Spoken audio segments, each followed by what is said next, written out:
107.1 Ramogi FM.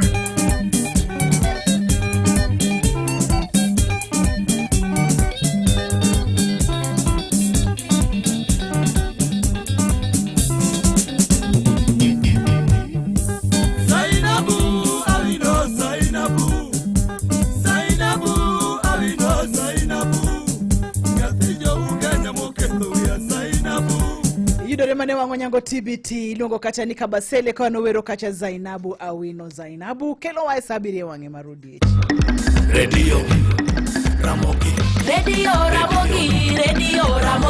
Karchu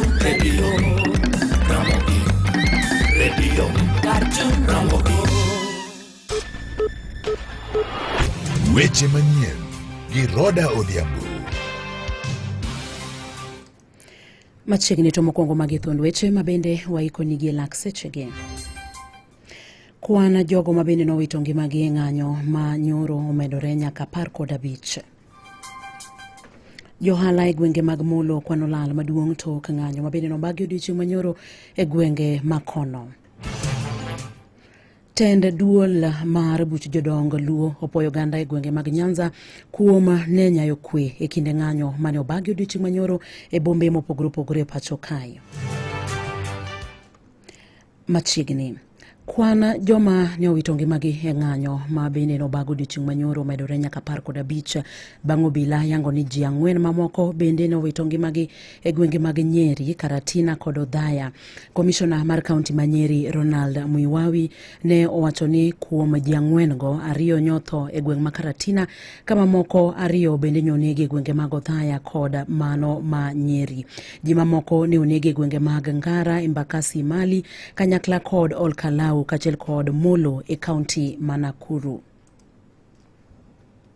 Yasha jiko incident, mtoto akapatwa na risasi ikagonga ukuta, then ikamrudi ikamgonga kwa shingo. Tumekimbia hospitalini, tumepata matibabu na hii matibabu si bure, matibabu ni ya kulipa na haukukuwa kwa maandamano. Risasi inakupata kwako kwa nyumba. Nimeshuhudia mambo isiyo mazuri sana sababu maaskari wetu wamefanya kazi kiholela sana, wanarushia wananchi hata wenye hawana, hawaibi, hawatishi watu, hawapigani, hawapori mali. Nimeona vibaya sana. Risasi kukuta mtoto kwa nyumba na ikampiga kwa shingo. Kama wanatumia risasi kiholela, tujue hii ni serikali ya aina gani.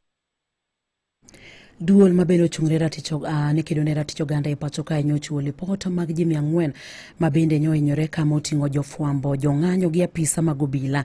Kuom jogo thothgi nyothiedhi ma oweyo dok pacho ka 83 mamoko to nyotere e ute thieth mamoko ne chenro moyiedhi mag thieth. It is possible watu watoke nyumbani, wakuje wa dance the whole day, wakuje wa dance wafanye kenye wanafanya, so long as they don't root, so long as wasiende kuiba mali ya wenyewe. Kazi ya polisi inafaa ikuje mahali watu wanaiba mali ya wenyewe. Lakini kama ni kudance, na wewe utumie risasi live, kupiga marisasi watu, polisi anafaa wachukuliwe hatua personally. Johala e gwenge mag Molo kwano lal maduong' to ng'anyo mabende nobagi odiochieng' manyoro e gwengego ka bende giseyo piny owacho mamalo kod mano mar kaunti kuom rem chiwo arita ne ohelnigi.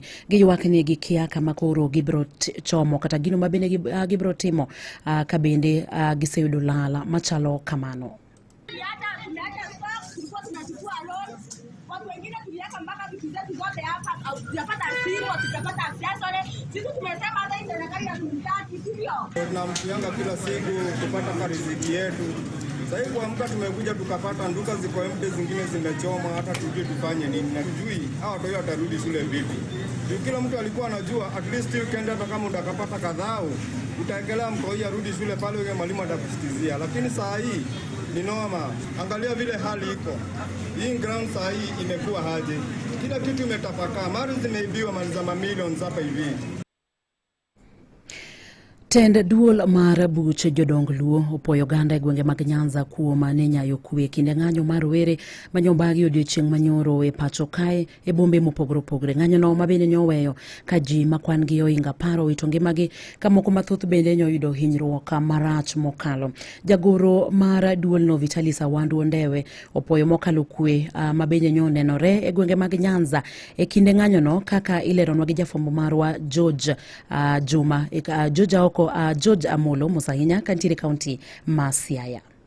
Organizing Secretary mar buch jodongo Uganda Luo, Jaduong' Vitalis Awandwa Ndewe, wacho ni kido mar kwe ma Uganda Luo nyiso e sama kuonde mamoko nyo ji obago e ng'anyo, ka gwenge ma kaluo to ji nodhi e nyime gi tijegi kaka pile en ranyisi makare. Aduoko ni oganda mar joluo erokamano. Gimomora odiochieng' ma kawuono ka winjo ni Homa Bay en peaceful, Kisumu en peaceful, Siaya kwe nitie, Migori kwe nitie, amor kendo amor daher kwayo ni oganda luo bed kamano mondo ji ong'enwa bende mwagore ga indara. Wan ga jomong'eyo rights margi. Joluo timo maber kabisa gineno gitenge mondo gibende gine gini bate ka gin tok chiel. And mano miyo gini pek ne bende koro onge malich en gima biro rumo kamano. Mae morna kabisa nikech aneno ka nyithindwa ging'e gima gitimo. Jaduong' Awandwa Ndewe oluwo ni oganda onagi osekedo ne pinyni moromo makoro sani gin bende giling'ie mondo okednegi. Jaduong' Raila, jakom Raila osekedo ne pinyni madinosekta wito ngimani. Nokedo ne pinyni to daka mogik jomoko ka otigo. Wabende walbed yethenge lit to wan go adiera kata magi nyosetimre makata sani nyathiwa manindo Albert Ojwang maninde e od mochari. Ok wan gi mor lakini wan wasewito ngimawa remb jaluo se oi pinyni nyaka ne chakre 1963. Kendo ripo wabede unity bang' jakom Raila Amolo Odinga mosethagre ni gini nyaka nene. To gimotimre kawuono en ranyisi maber no oganda luo neno. Jaduong' Awandwa manowuoyo gi Radio Ramogi e seche gogo kwayo rowere mondo kinde duto tem neno ni gitimo ng'anyo e yor kwe ma ok giketho mwandu ji. Onge tiende dhi mgomo ni idhi ketho gik nyawadu ng'ama bende thagre ka in tidhi ketho gike ka idong' gi kuong'no. Timbe mafundu an kaka ng'ama jaduong' anyalo kwayo ni nyithindo ma Kenya, youth ma Kenya, young people, weuru mafundu. Kichwero remb wadu gino dong' e wiyi nyaka kanyakwari. Kibukri tichwero remb nyawadu ga yiem, idhi mayo nyawadu gire e dukane, imonjo nyawadu inego, itimo mafundu ga yiem. Ok inyal neno kata mana higni. Omiyo agayo jomatindo ure mafundu sawa mar pinyni tin. Wayiere ni watim gik mowinjre. Kik idhi tim ni wadu mafundu. Ni kori demonstrate. Ae wachno. Ne Radio Ramogi e kaunti ma Siaya, an George Amolo. Wadhi kaunti ma Kisumu kama wayudo ni jokedne ratich oganda e gwenge ma Kisumu bende koro ogolo duondgi e wi ng'anyo ma bende nobedo odiochieng' manyoro e pacho kae bombe mopogore opogore ka bende gigolo duondgi wi kaka ne onge jong'anyo e gwengego mag Nyanza. Esther Achieng' ma bende en director mar Kenya Female Advisory Organization wacho ni ne gibuok ahinya ni pacho kae ne nitiere ng'anyo to e kindeno ne onge jong'anyo ma bende nowuok oko e gwenge mag Nyanza mar mondo ne ng'anya kalure kod paro jogo ma bende nowito ngimogi e higa mar 2024.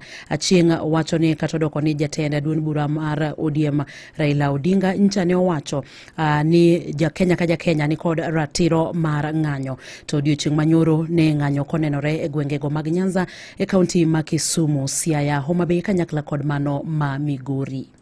Kore mowacho ni ng'anyo ma wawacho gi opogre gima ji ne paro ni dhi timore mondo wach ni kanyo hotspot kanyo ji jokuoye mano gima ji timo ji nowacho ni timo gini mopogre gin nen kamano. So mage mowacho ni kik wach ni koro ji dwa loko ni kamoro nego bed ni ka ng'ato dwa wacho gimoro amaki dwa ng'anyo to in mana wacho ni in mana janjore gima chal kamano. Nikech sani koro iwacho ni gik moko lokre nikech jonjore gintiere kara gintiere kuonde te. Ok en mana Kisumu kende. Nikech jok mane ntiere Nairobi ka ne gin mana joluo kende. Miwacho ga ni mago jok moa e piny koni ema jonjore. Koro me mowacho ni jogi ntiere kuonde te. Ma ka idwa ng'anyo to jogo bende donjo ma bet jokuoye. Kata Kisumu ka wasidhi e ng'anyo to wayudo jok ma jonjore ma gin tijgi en mana dhi kuogi hinyo ji. Emane mwarango e piny masani.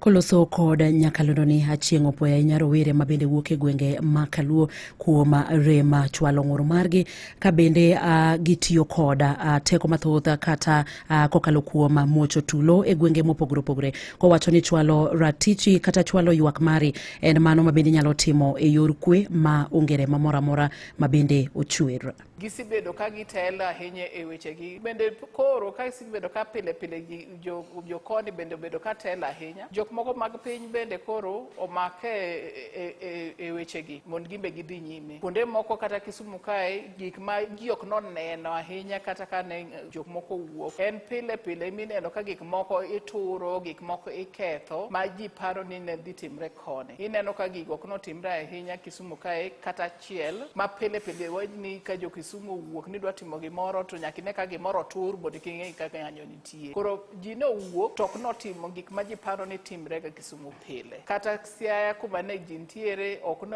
ne kaka pile ni oneg ng'ato gik machal kamago. Kore mowacho ni ji olokore ni inyalo ng'anyo, tinyalo manyo gi kwe, tinyalo ng'anyo ka ok obedo intimidated ma jok moko wacho ni dhi goyi ama jok moko wacho kiki wuogi gik machal kamago. Mage lony moneno ka jopiny. Jauhala Philippa Aroko mabende itudo gi neka mar jaod bura ma Kasipul Charles Ong'ondo Were koro wethuolo kendo koro dhi bedo janeno mar piny owacho kata state witness e burano. Aroko mabende nchane odine kaka chiche burano owethuolo toko kwach kich rango kendo neno mabende nochwal e nyime e wi bura makamana. Aroko mabende jasiasa marauma ipacho ka yande ne odagi tudruok moramora kod neka mar jaod burano ma Kasipul Charles Ong'ondo Were. Kawadhi nyime wayudo ni jatend piny Migosi William Ruto koro keto sei ne chik mar omenda okinyi makawuono chik mar omenda okinyi makawuono e leg tich mare tok jood bura puodho chikno juma mokalo. Imedo winjo weche manyien gi Roda Odhiambo.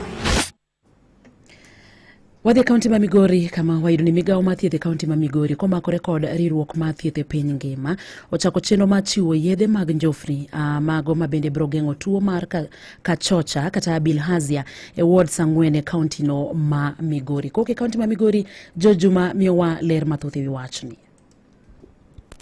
Kaunti ma Migori motelo kod kono malo mag jogo mantie kod tuo mar kachocho e piny Kenya mangima kod atamalo 18.9 kore kod lipot mogol kod migawo mar thieth. Piny owacho kawo okalo kuom migawono mar thieth kawo riwruogno mar thieth e piny mangima. The World Health Organization dhi nyime kod kedo kod tuoni e kaunti ma Migori kasani ma inokete ward Sang'wen ma oting'o Miuru Bay, Kaler, Got Kachola kaachiel kod Wiga ma tuoni nitiere malo. 2025, this is the first round for specifically for the hotspot wards, and this is meant to bring the prevalence of bilharzia down to a manageable level so that we accelerate the journey towards elimination of schistosomiasis. Apisa ma ochune kedo kod tuochego manosejwang' ka iparo ni negiserumo maong'ere kaka neglected tropical diseases e kaunti ma Migori. Nicholas Makworo wacho ni ward ma Miuru ema sani otelo kod kwan mathoth mag jogo mantie kod tuoni mar kachocho e atamalo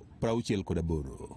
With Miuru ward as the leading at 68.1%, followed by Karel ward, Wiga ward at 61%, and then it followed by Karel ward at 57%, and then got Kachola at 53%. Makworo wacho ni wards gi tuoni nitiere malo nikech oganda tiyo kod pige kaka mano mar nam lolwe, pigego ma opong' kod tuoni. The predisposing factor is because of the nearness to water bodies which are infested with vector snails. And then the second one is actually having what we call open defecation. E tielo machielo mar kedo kod tuoni e kaunti ma Migori, migawo mathieth e kaunti ma Migori kautenre kod World Health Organization ochako chenro mar chiwo yedhe mar thiedho tuoni mar kachocho e ward Sang'wen gi. Jatend migawono mar thieth e kaunti ma Migori Kalibo Pondi kod Joyce Onsongo, apisa matiyo kod riwruokno mar World Health Organization, ne oyawo ayanga chenroni e wardno ma Miuru. Wachako distribute yedhegi kwachako gi Miuru ward ka kaeto wadhi Got Kachola gi wards mamoko mondo tuo mar remo ni waduoke chien kata watieke. Wane ni wamuonyo yath kwaluwore gi instructions momiyo gi our CHPs. WHO has identified 20 diseases in the world that we call neglected, but especially 5 of them are to eliminate them completely, including schistosomiasis and soil-transmitted helminths that are found and endemic in Kenya. And this county specifically has high burden of schistosomiasis. I've got a strategy to eliminate NTDs until 2030. So the medicines are available through World Health Organization. Landruok mar tuono osetudi kod nok mar pi maler ma oganda tiyo godo. Ka jodak e gwenge mag Mihuru Bay, kama tuoni mar kachocho ni malo, dwaro mondo koro piny owacho koro konygi e yudo pi maler. Wuoyo gi county government ma Migori mondo mi okelnwa pi mothiedhi mwanyalo bedo ka konyo mondo mi kik wabed kwa yudo kutegi. Tuoni nyisowa ni odak kata ei aora. Ka nitie ng'ama nigi kutego kodhi aora kacha kata kodhi luok to kutego ni aora kanyo ng'ato ka nodhi oko to kutego ok githo gin gidak adaka kanyo. An athiedho pi maluokorago.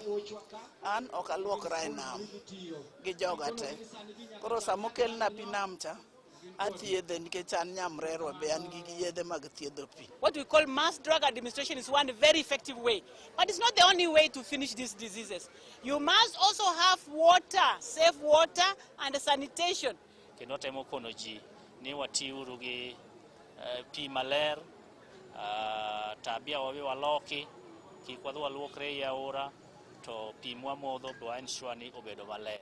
Oganda wacho ni gitiyo kod pi ma olil mawuok e nam Lolwe. Gino magiwacho ni koro dek tuoni koro ok rum e kinde machiegni. Tuoni ene mwamodhe, ene mwaluokore, to ene mwaluoke. Dwaro nitiere mondo koro piny owacho koro med keto omenda ma inyalo tigo e kedo kod tuoche manosejwang' ka iparo ne giserumo ma oting'o kachocho e kaunti ma Migori kaachiel kod piny Kenya mangima. Can no longer rely all the time on wafadhili. We want to put our own investments as a county, as a sub-county, as a country in health. And we can do it. Nenya Kalondo Maramoi kuke kaunti ma Migori, Anjo Juma. Mane mabendo kelo wae giko mag weche manyien e yorno maradimba gi lakseche gito mag thund weche mabende ne waikoni. Kwan jogo mabende wito ngimagi ng'anyo manyoro omedore nyaka 15. Johale gwenge mag Molo kanyakla kod bombe mopogore opogore kwano lal maduong' tok ng'anyo mabende no bagi odiochieng' manyoro kod rowere mag Gen Z. Tende duola mar buch jodongo luo puoyo ganda e gwenge mag Nyanza kuom ne nyayo kwe e kinde ng'anyo mane obagi odiochieng' manyoro e bombe mopogore opogore pacho kae. Watude koromo kanyo saa 8 kod sochiko ne weche manyien e yo machuok to koromo kanyo saa 10 ne mago matuch e kor gwenge.